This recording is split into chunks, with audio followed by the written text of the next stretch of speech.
Hello and welcome to Portfolio Matters Weekly Update Week 14. But before we get into it, Richard will read the disclaimer. Thank you, Keith. Everything discussed during the Portfolio Matters podcast is for informational purposes only and should not be considered as investment advice. Listeners should be aware that we will be discussing securities that we own or have a financial interest in. Please do your own research or consult a professional investment advisor before making any decisions regarding topics mentioned on the show. A full disclaimer can be found at the end. So Keith, let's get into our update. Okay, the big news of the week in terms of announcements was the meeting of OPEC Plus. And OPEC Plus have agreed to increase production by 2 million barrels a day by July. So they're planning to start in May, but increasing production 350,000 barrels a day. Again in June, the same amount, and then in July, a further 450. And simultaneously, Saudi Arabia will unwind its voluntary 1 million cut. So that is quite a lot of oil for the market to absorb. Now, in their commentary, OPEC also claimed that the oil market was currently in deficit by 2 million barrels a day. Now, the reality is, in the US, we have seen inventory builds over the course of the last month, including a small inventory build this week.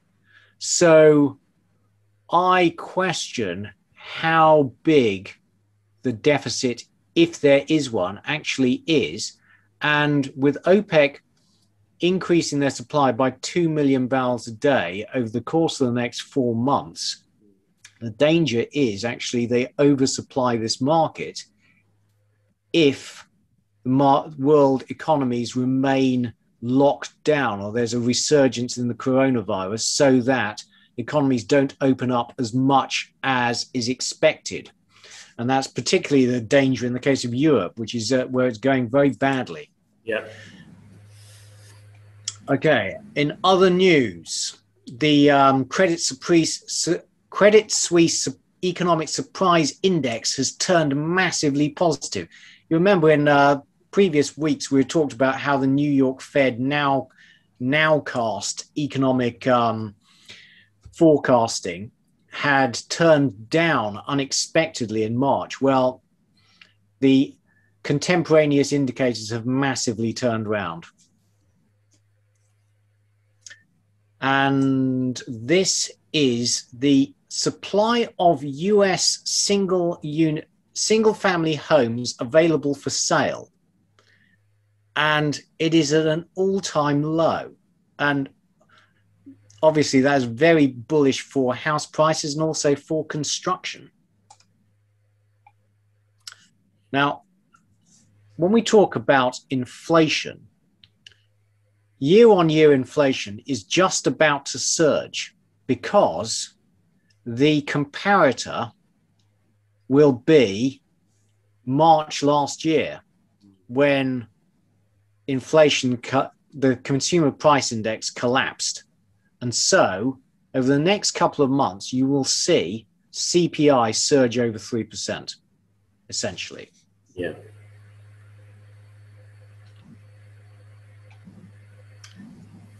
And input price inflation continues to be very strong. So, over the next couple of months, you're going to see high inflation because of base effects, because the comparator will be March and April last year. At the same time, you are getting rising input prices. I was just read an article in the Financial Times this morning by the Chief Investment Officer, I think, of Amundi. And basically he was saying inflation is going to happen. It's the only way the world can get rid of its debt. Yeah. And we move on to debt in a little while. Yeah, no, I agree. US consumer confidence is rising as the economic surprise index rises, unsurprisingly. Richard. Thank you, Keith. So I came across these numbers the other day. As we all know, debt is a problem in the world. So at the time of the Lehman crisis, global debt was estimated to have been about 175 trillion. Today, 284 trillion. Global GDP around 80 trillion, so global debt GDP around 355%, or $3.50 of debt for every dollar of GDP output. I put that into a context of a company. So if you run a company and you make 10% margins, then a 355 debt to turnover, GDP being turnover, gives you an debt to EBITDA ratio of 35 times, i.e. the company would have been bankrupt a long time ago, and no one would ever expect that it could repay its debt. So why anybody thinks the debt could be repaid in the global economy beats me, frankly. So the next slide, Keith, shows US national debt as a percentage of GDP, and a huge increase we've had with global. And we know, don't we, there's a work by, was it Rogoff and Reinhardt and Rogoff, who said the basic debt to GDP ratio above 90% is for every dollar that of debt you increase by, you get less than $1 worth of GDP increase. Yes. And the next slide, Keith. This is just a breakdown of the world debt. Government debt is 103% of world GDP, non-financial corporate 104%, financial sector and consumer debt coming to 355%. And then the last slide in this little series, or actually this slide shows the leverage ratios of major banks. So it's the market cap to total asset ratios, and therefore the shareholder leverage. So Soc Gen has a leverage ratio of 75 times. Amazing. In other words, for every dollar, euro of shareholder capital, like market cap, it has liabilities of 75 euros. And Soc Gen, Deutsche Bank, BNP Paribas 38 times, Credit Suisse 33, Santander 30 times. European banks are incredibly exposed. Absolutely, but you can understand why. Their margins have collapsed and their funding costs are incredibly low. So they've geared up to try and maintain profitability. And it means that they're incredibly vulnerable to a downturn. Yeah, and one of the things that hasn't happened yet is we haven't really seen the bankruptcies coming through from businesses that will have failed during coronavirus. Absolutely. And also, Richard, I noticed that Deutsche Bank is number 2 after a decade and a half of deleveraging. Yes, that's amazing. Cool. Yeah, and Credit Suisse, I don't know what happens. This presumably is before the roughly $7 billion of losses that Credit Suisse appears to have incurred over the last few weeks. I don't know what that does to its leverage ratio at all. What also happened to its market cap. And then the previous slide, Keith, I think, was... did you want to talk about this one? Yeah, so this basically just shows the fiscal deficits of Latin American countries during the COVID crisis, and shows that their fiscal deficits have all obviously blown out, but they generally are unable to fund themselves in their own currencies, and so they've had to take on US dollar debts, which means that they're going to be increasingly vulnerable going forwards. And I just wonder whether we could see an emerging market debt crisis going forward. I think it's entirely possible. I don't believe that we can manage this quantity of debt without all sorts of problems cropping up, and it might be a little bit like playing whack-a-mole. Actually, Richard, sorry, I'm going to re-record this. Can you? Okay. So this chart shows the fiscal deficits of Latin American countries, and shows that just like everywhere else in the world, their fiscal deficits obviously increased enormously during the COVID crisis. But obviously, Latin American countries are not known for their fiscal strength in the first place, and they have then increased the government deficit, and it's going to take them a while, like every country, to get that under control. In the meantime, they have increased their debt, which is going to be bad for their exchange rate and their ability to service external debts denominated in US dollars. And I just wonder whether there may be an emerging market debt crisis further down the line. However, obviously, commodity prices have gone through the roof. So perhaps everything will work out, but something to watch. Yeah. Okay, moving on. This is US employment. And despite the fact that all the indicators are turning up, employment is a long way below normal. So there's a long way to go. PMIs continue to strengthen and actually are the best they've been in many years, since 1983. But all the fiscal spending means that the US trade deficit is now the largest it's been ever in absolute terms.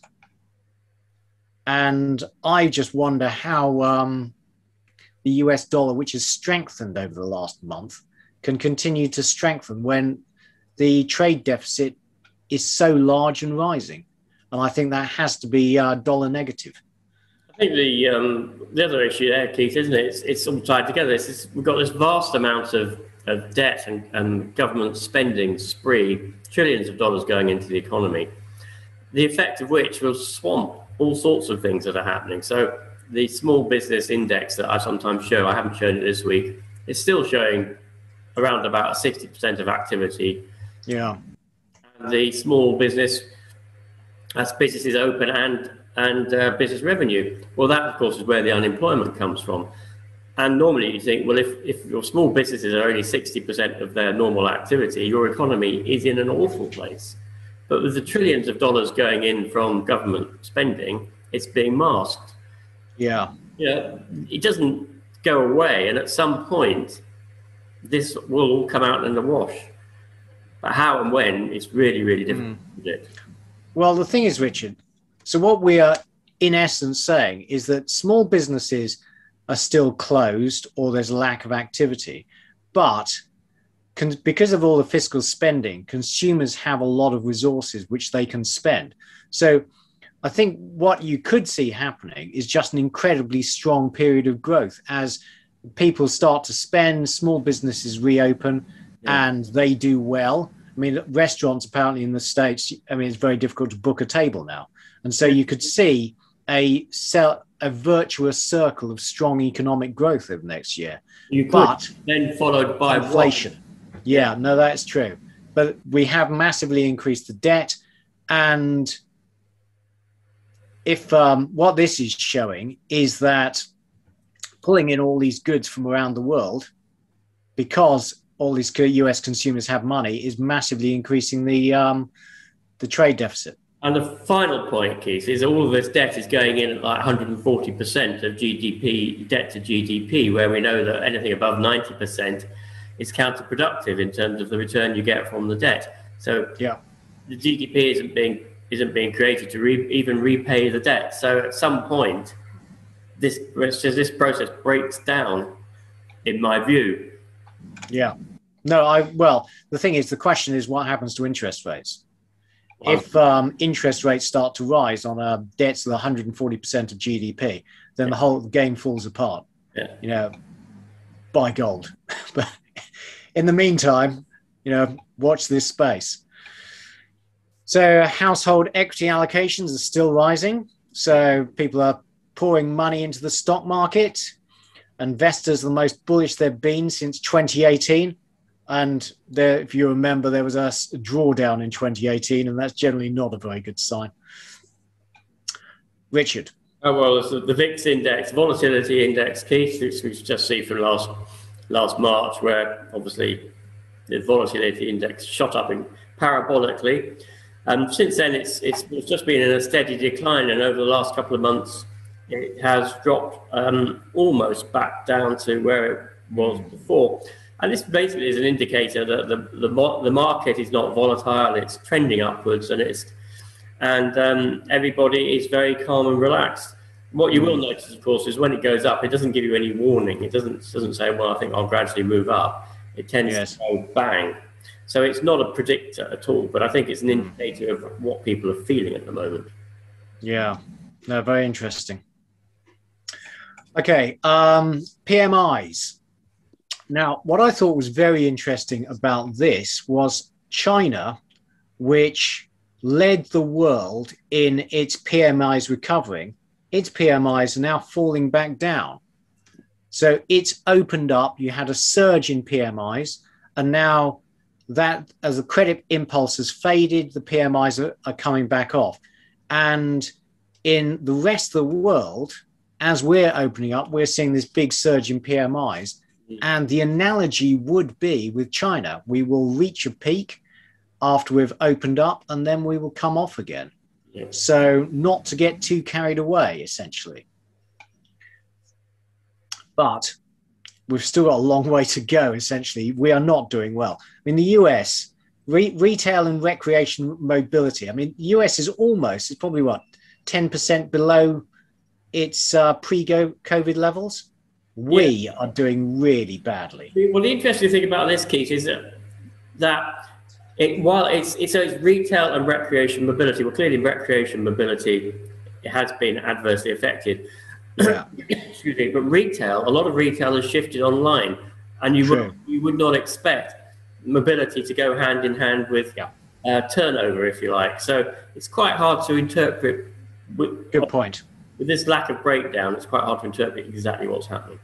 No, that's a very good point, Richard. But the UK, where we've had a prolonged hard lockdown, it's obvious we can't go to the pub. We're not allowed. So it's not really surprising. It's so low. But, the recovery is still a long way to go. You'd expect to see the European ones turning down again now because of their problems with the emergence of the case numbers. Well, you can see that in Italy here. Yeah, true. And France. Anyway, right. So, but US earnings forecasts are now back above pre-COVID levels, which is amazing. UK is still quite a long way down, as is Europe. But you just wonder whether the earnings forecast for the US perhaps got a bit ahead of themselves, actually. Okay, on to the checklist. Well, the equity markets around the world had a very good week. I think in part caused by yields not rising. So their yields actually fell back last week, which gave a chance for precious metals and equities to do well. Bitcoin, Richard? So Bitcoin continued. This is a weekly chart showing the longer term activity from 2015. 2015 was the last big spike. I don't know. Is it going to go up some more, or is it going to go down again? That looks like a topping formation to me, mate. Yeah. With my technical analysis skills. Charting gurus such as yourself, Keith, I would never get to say.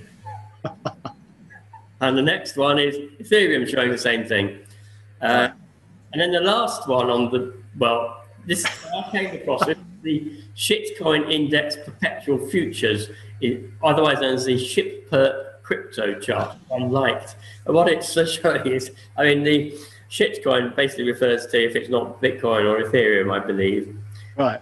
Showing is that all of these other coins have gone from I don't know, if you take October, 150 up to 9,000. That's amazing. So by a six-fold increase. So, and with showing no sign of stopping, Keith, I would say. No consolidation there. Absolutely. Well, so I came across this chart, Richard, which shows the electricity consumption of Bitcoin is now larger than the electricity consumption of Sweden. I would And that Sweden gets most of its electricity from geothermal power. yes, that may be true, but this is, you know, or not. Bitcoin miners around the world don't. But anyway, I just wanted to try and prove to you, Richard, that my portfolio, which is only 50% oil, is actually, I think, more eco-friendly and ESG than yours. I think you'll find, Keith, that as long as you don't transact in Bitcoin, you're not using any electricity. Right. And I thought this was a very interesting chart, actually, because this shows the relationship. There shouldn't be a relationship between yields and Bitcoin. Whereas, so Bitcoin has been completely unaffected by the rise in yields, which is not what I would have expected. So I think, go on. I would say a couple of things. I think the phrase spurious correlation leaps the mind, but even if it's not, I don't think that, you know, you can earn yields on your Bitcoin now. No, I didn't know that. Yeah, there are ways of earning a yield on your Bitcoin. So, and it's substantially, I think it's substantially in excess of what you can get on a bond yield, if you know where to look, which I don't really, but you know, it's interesting, isn't it? Okay, and on to commodities. So generally a decent week for commodities as well. So aluminium up 2.5%, cobalt down 1.5%, copper heading right back up to its highs, up 1.7%, as is iron ore. Lithium hit new short-term highs. We'll show you the chart of that in a sec. Neodymium is basically stable at its highs. Nickel is bouncing back up. Ferrovanadium, flattish. WTI down 0.6, having had a very volatile week on the back of OPEC Plus. It was up 4% on the day and has since drifted back off. And uranium drifted off slightly, having had a strong week. Now, talking about oil, one of the oil analysts I cover and like is Art Berman, and this is his chart. And it shows he is expecting the US oil production to dip quite rapidly over the next 3 months as a result of the decline in the rig count a year ago. So everyone thinks that shale oil fields can be very rapidly brought online, and that's not true. It takes about a year between the rig being brought into operation to actually drill the well. Then the rig has to go, once the well's been drilled, which takes a while, the rig has to be removed and the frack team has to come in. They have to frack the well. They then have to go, and then the operations people have to come in and then set up the well for extraction. All of that takes time. And actually, it takes about a year. Right. So what he's saying is that the collapse in the rig count a year ago will now, over the next few months, start to have an effect on US oil production. And he is saying that the minimum effect it will have is to reduce US oil production by about 800,000 barrels a day over the next 3 months, 3 or 4 months. But his base case, it will reduce production by well over 1 million, 1.6 million. And the worst case be 2 million. So if that is true, that would help offset the increase in production from OPEC and would be very bullish for oil. Richard. So interesting graphs about projected adoption rates for electric vehicles in different markets, Keith. So the mean global on the left-hand chart, the mean global is a thick black line, which shows that they'd be projecting 96% adoption by 2050 globally. And if you go back to maybe 2030, which is a more realistic period of time project to, mean global adoption would be 38%. Europe, they're suggesting 2030 it's going to be around about 70%. And Africa, which is the outlier on the right-hand side, is very slow projected adoption. And this may be true, but I think, as we've said before, one of the issues with this adoption rate is that the infrastructure doesn't exist for charging electric vehicles. And at some point, we are going to run into that problem, I think. And I'm not quite sure what happens when all car manufacturers have converted from internal combustion to electric vehicles only, and suddenly we find we can't charge the things up because the national grids haven't increased their power generation capacity or their transmission capacity. I don't know what happens when we get to that point. Maybe we have to ration our use of vehicles. And then the battery demand from transportation on the right-hand side, compound annual growth rate of 15%, and just a massive increase in demand for these batteries. I was reading an article the other day about solid-state batteries rather than lithium batteries, which are liquid state. Solid-state batteries are much less flammable than lithium batteries. And it's saying, is the future actually solid-state batteries, which can have a higher power density and are safer, and also use more, I think a lot of them use aluminium, which is obviously a very commonly available metal. So I think the jury actually is also probably still out on the long-term future as lithium, despite my lithium investment. Keith.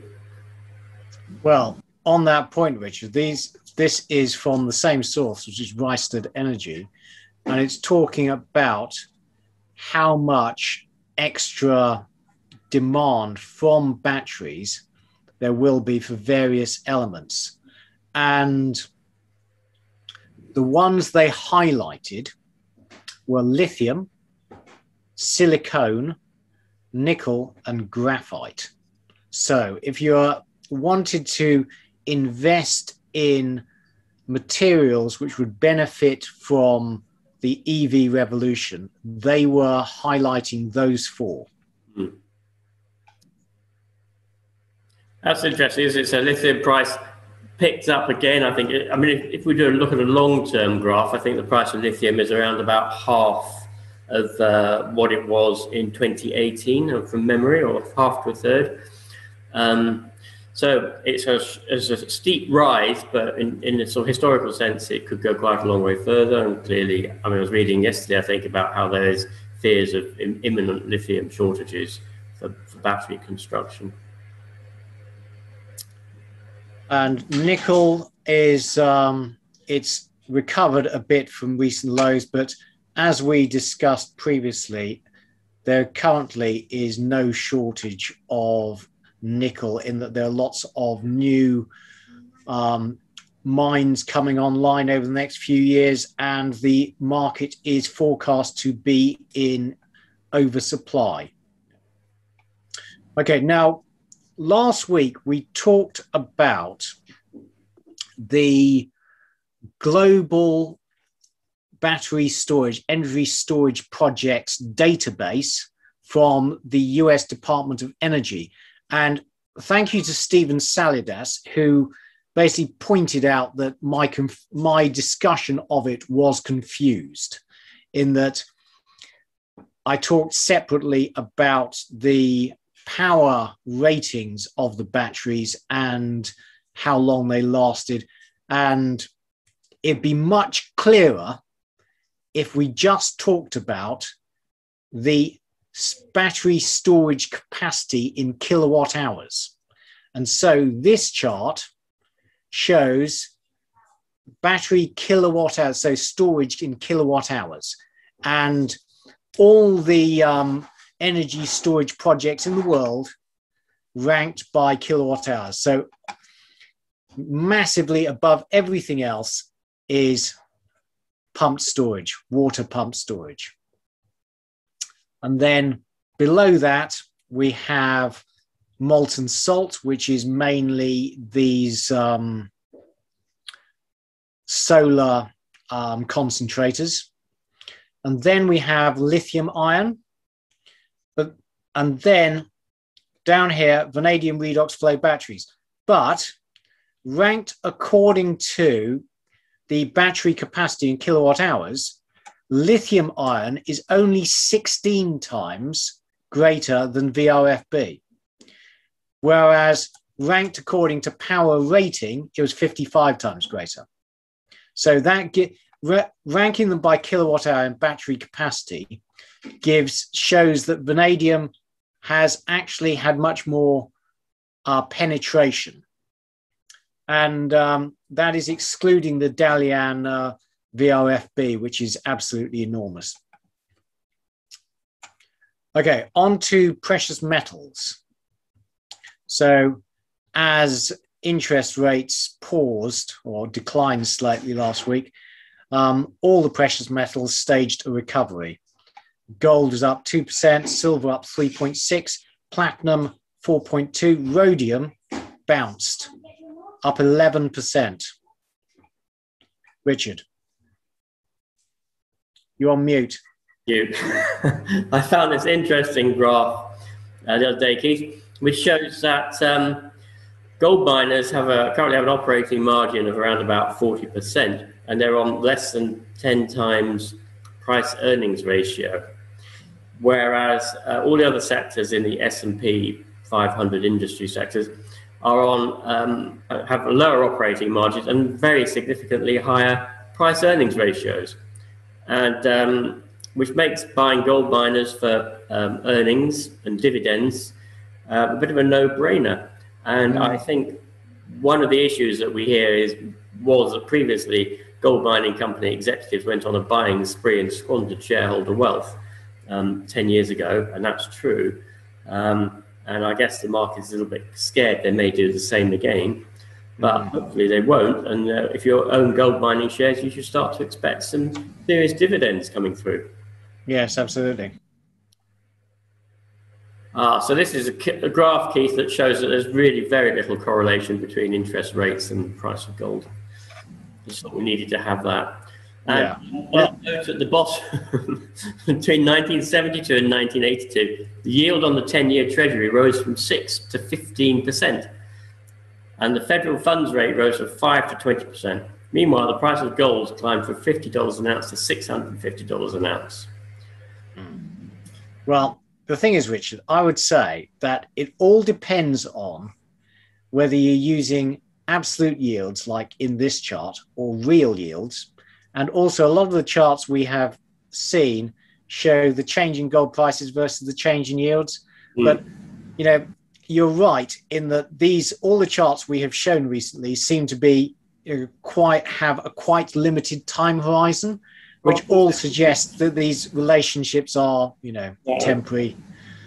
Yeah, I mean, from 2008, and you can see on this one, Keith, that from 2008, there appears to be a link between the two. Now, there may be a link between the two for all I know in that period, but the fact that for 40 years there wasn't suggests that it may, or 30 years, that it could easily dissociate at any point. Yes, I agree with that.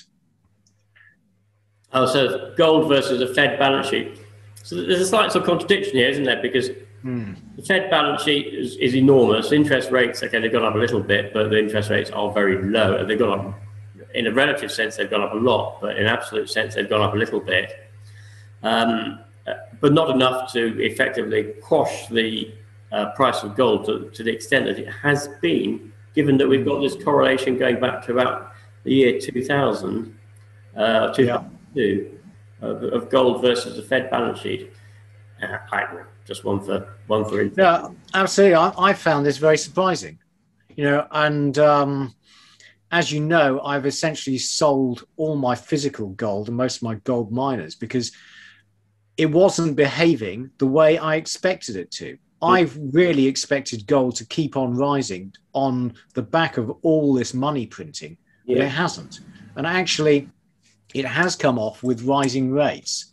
So until we get more clarity on that, I have stepped back from gold, and I've just kept a couple of gold miners that we have covered. I've kept Gold Plat and I've kept Anglo-Asian.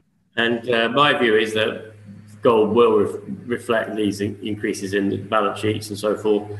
And rather than trying to trade in and out, I'm just holding my positions. Sure. This the gold price ticked up a bit over the last week, but well down from its highs over 6 months ago. Rhodium bounced back and is rapidly heading back towards its highs. Now, as we've talked about previously, Goldman are forecasting rhodium prices of up to $100,000 an ounce. On the back of emissions standards in the EU changing in September this year. Now, bear in mind that the gold price is $1,700 an ounce.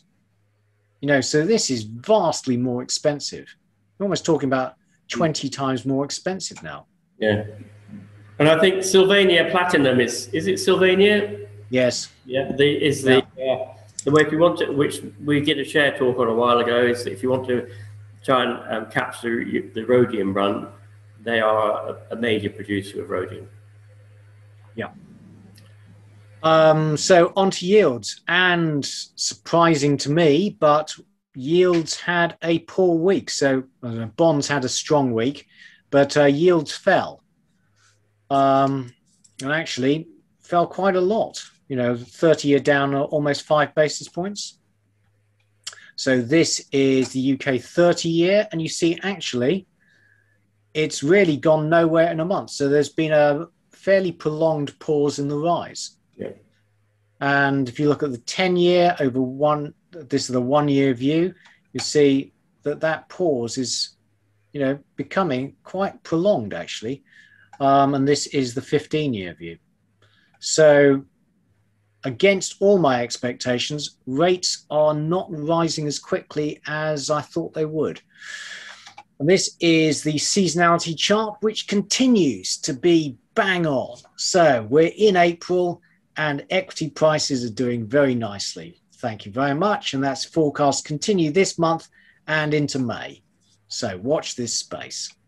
Okay, now we have a new section, because now that we have over 500 subscribers, we are getting quite a lot of feedback. And in particular, last week, we did a share talk on Emerson. And frankly, after our previous share talk, where we were highly negative about Bushveld Minerals and got loads of grief, I was expecting, frankly, loads of grief. But actually, we didn't get loads of grief. We got some very positive, negative feedback.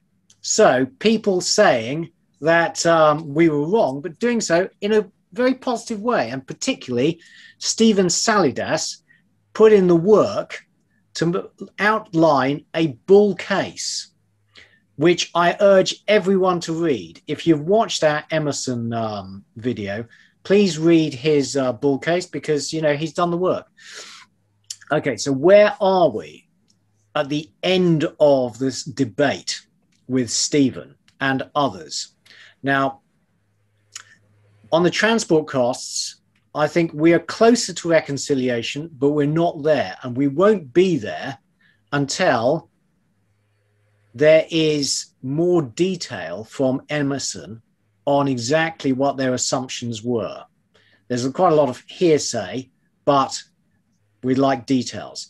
And in the case of potash prices, what convinced us that potash prices were rising is the details that Stephen has provided. Now, the details Stephen has provided show that the Belarus Potash Company has revised upwards its agreement with India, which we had quoted in the video.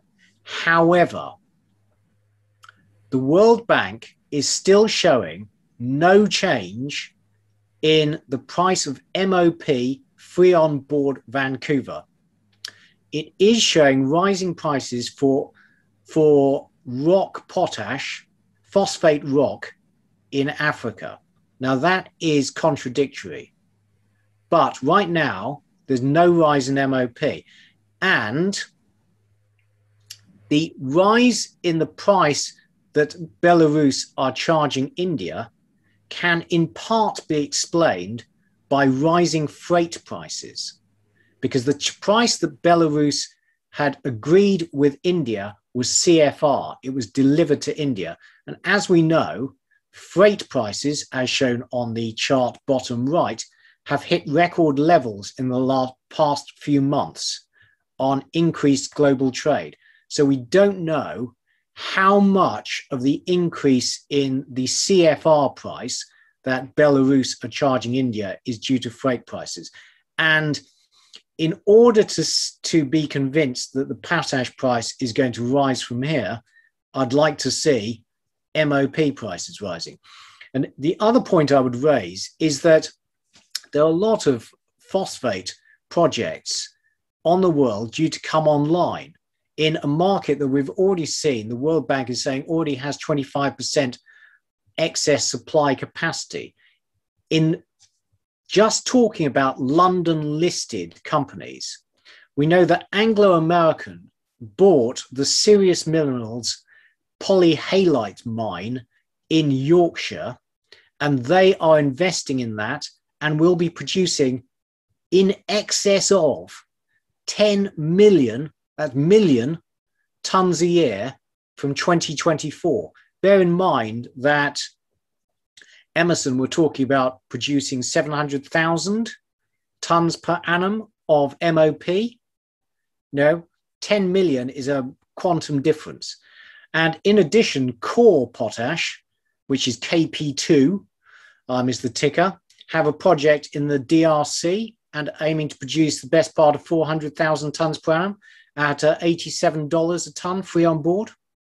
So there are lots of other potash projects coming online, and the Core, the potash, is substantially cheaper than the Emerson project, although of course it is in the DRC.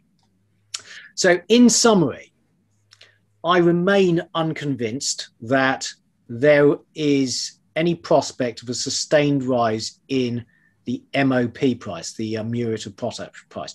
But respect to Stephen for producing a good bull case, which I urge everyone to read. And if you are invested in Emerson, good luck. And Keith, we wish you well. My thanks to Stephen and everybody who comes to us with positive feedback, even if the feedback is a criticism of what we have said, but a constructive feedback, I should say. Yes, absolutely. And frankly, we want constructive feedback, and it's great. So thank you very much, everybody, for that. Yes, absolutely. And actually, I thought the debate on Emerson was great. Yeah. You know, because the market is always a balance of positive and negative news. And I think we actually got some really good information. So thank you to Stephen and everyone. Great. Okay. And also we had a question from Hugh Jackson, who contacted us at info@portfoliomatters.co.uk with the question, where do you stand with Warren Buffett's assertion that diversification is a protection against ignorance that makes very little sense for those who know what they're doing? Given your propensity to do detailed research, do you risk undervaluing the insight you gain by not increasing your position size? And he asked how many positions I had in my portfolio. And the answer is, I probably have about 65.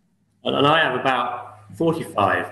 But I think, like you, Keith, I have a number of oil stocks, a number of precious metal stocks, of battery element stocks.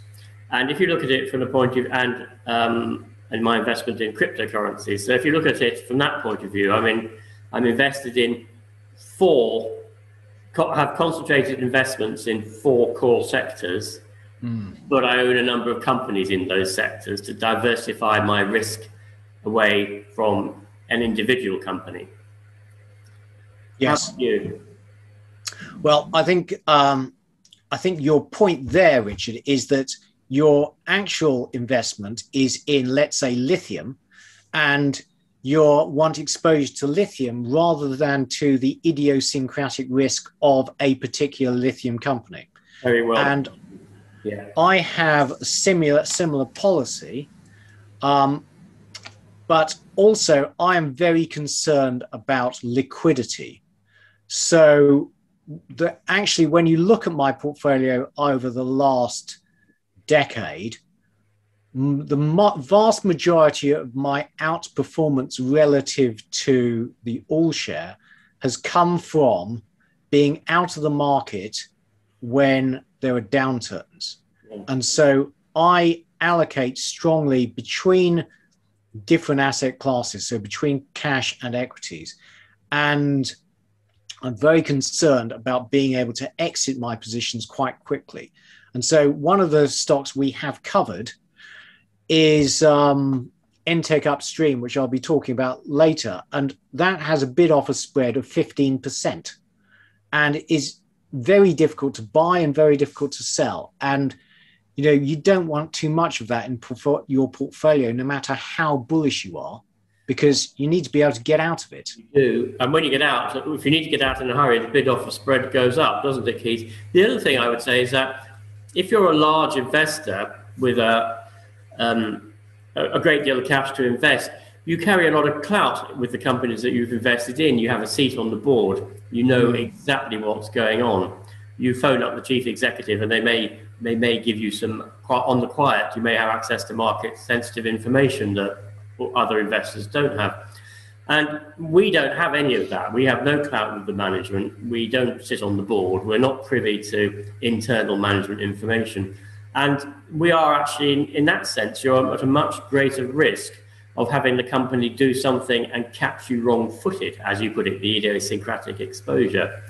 So I think that, and even a stock which you're sure is going to be a 20-bagger can go bust. You know, we've commented on a couple on this program. And so I think to concentrate your investment in a particular company is, you need to be really very careful about it. And if it's a sector you're interested in, there's no particular need to concentrate your risk like that. You can diversify your risk and still be in the sector. Absolutely. However, that all said, I thought Hugh had a point. And when we talk about, you know, our best ideas of, for example, Ferro Alloy and Rambler, I have been slowly upping my position in Rambler. And in the new tax year, I completely filled my allocation to my ISA on Monday and have allocated it all to Rambler. So thank you, Hugh. I have taken your advice and I've taken a bit more risk. That's it. Right. So, Richard, do you want to go to your activity? Yep, certainly. Thank you, Keith. So my portfolio review, I had quite a good week, 3.6% increase for the week, 8.4% year to date. Just one purchase, the iShares US Aerospace and Defense ETF. Now, as you know, there's quite a lot of saber rattling going on around the world. Taiwan, the Ukraine, there are, I think the US is currently engaged in four wars, mostly in the Middle East. And I suspect, and also there's a lot of development going on in the defense sector, hypersonic missiles, stealth craft, artificial intelligence, use of AI and machine learning on the battlefield. And it just struck me that the defense sector is quite possibly a good thing to invest in. So I put my toe in the water and bought some iShares US Aerospace and Defense ETF. I don't know very much about the individual companies, but these are the main holdings in that ETF. So 21% Boeing, 18% Raytheon, Lockheed Martin, Northrop Grumman, and so forth. So I thought much better than picking an individual company, I would go for the ETF. And as you can see, since October, it has gone from around 7,500, so it's gone up by about 40%. So, yeah, fingers crossed it'll do that again in the next 6 months. It probably won't. No sales, Keith, this week. Okay. Well, I had an okay week. And the thing is, my portfolio, as you know, Richard, is about very heavily exposed to oil, and oil companies have not done well recently. Yeah. But I remain very bullish medium to long term. So I was up 2.2% on the week and 4.5% year to date, and I'm lagging the all share. Now, the one company I sold this week was Jersey Oil and Gas, which I bought last March and I made a decent return on. However, we were contacted last week by an oil industry insider who expressed concerns about Jersey Oil and Gas and detailed his concerns to me, and I have produced a presentation outlining them.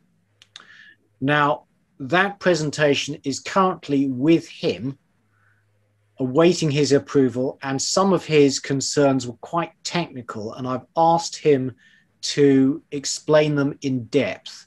And so when we have agreed on a presentation, I will be doing that at some stage in the next couple of weeks. But in the meantime, I sold it. Okay. As you regular viewers will know, I always listen to people with more knowledge than me. And yeah.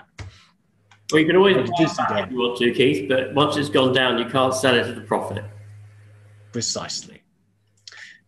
So what did I buy? Well, I bought some Harbour Energy, which is a new company formed by the reverse merger of Premier Oil and the private equity-backed Cracior, I think is how you pronounce it. And I have produced a presentation on Harbour, and that is with our new oil contact for him to have a quick look over, and we will be doing that in due course as well. Good.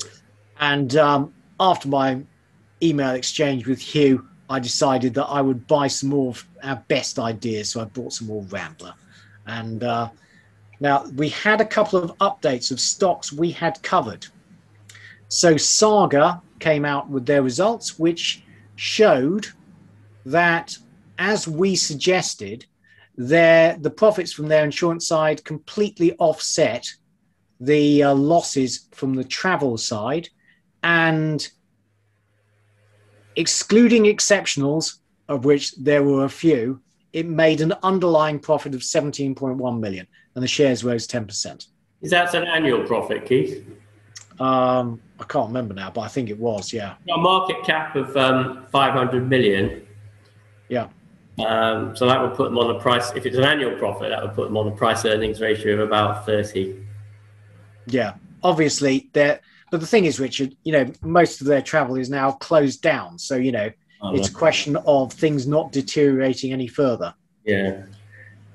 And Entech Upstream, which we discussed slightly earlier, it announced revenues of 5 million for 2020, break-even EBITDA, but the new Shell steerable rotatable system, which they have renamed Sabre, which is much better, steer at bit Entech rotatory tool, that has been produced and is going into testing. Excellent. Now, the one thing which slightly annoyed me was that previously in the presentation we did on Entech, they were talking about the market for this being 2 billion.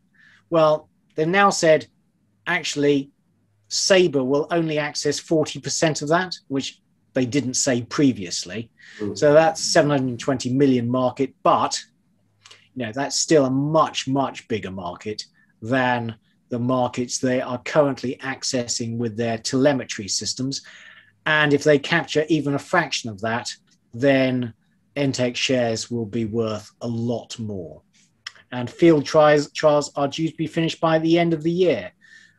So this is Rambler, which is ticking up. And this is Entech, which the thing is, the bid offer spread, actually it's not 15%, it's 10%, but still it's it's very difficult to get hold of the shares. Essentially, you have to just sit there on the bid and hope that somebody will take you out. Yeah. So, okay. Anything else, Richard? That's it for me, Keith. Great. Okay. Well, thank you for sticking with us. I hope you all enjoyed that. Please, can you press like and subscribe? And in the meantime, it's goodbye from Richard Wheater. And it's goodbye from Keith Jordan. Goodbye. Goodbye. Full disclaimer. The material and information contained in this podcast is for information and entertainment purposes only and should not be relied upon for making a business, legal or any other decision. We may own or have a financial interest in any securities mentioned. Listeners should conduct their own research or consult a professional investment advisor before making any decisions regarding topics mentioned on the show. Whilst we endeavour to ensure that the information presented on the show is correct, we make no representations or warranties of any kind, express or implied, with respect to the podcast and website or to any information, products, services or related graphics discussed or presented in the podcast or website. Any reliance you place on such material is strictly at your own risk. You are solely responsible for the investment decisions you make. We will not be responsible for any errors or omissions in the podcast or website, including in articles or postings, for hyperlinks embedded in messages, or for any results obtained from the use of such information, nor will we be liable for any loss or damage, including consequential damages, if any, caused by a reader's reliance on any information provided by the podcast or website. Please do not listen to the podcast if you do not accept self-responsibility for your actions.